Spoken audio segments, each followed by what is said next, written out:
Ang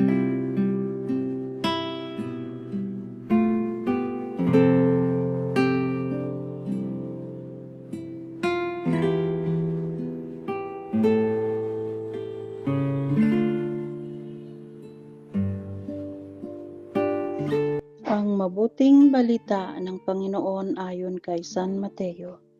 Noong panahong iyon, sinumbatan ni Jesus ang mga bayang ginawan niya ng maraming kababalaghan, sapagkat hindi sila nagsisit tumalikod sa kanilang mga kasalanan. Kawawa ka, Corazin! Kawawa ka, Bethsaida!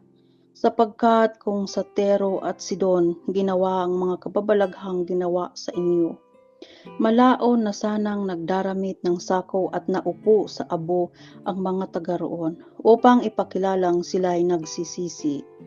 Ngunit sinabi ko sa inyo, sa araw ng paghuhukom ay higit na mabigat ang sasapitin ninyo kaysa sasapitin ng mga taga Tiro at taga Sidon.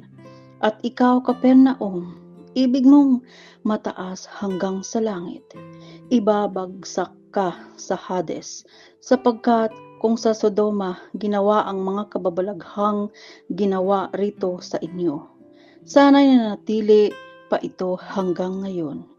Ngunit sinasabi ko sa inyo, sa araw ng paghuhukom ay higit na mabigat ang ipaparusa sa inyo kaysa dinadanas ng Sodoma. Ang mabuting balita ng Panginoon.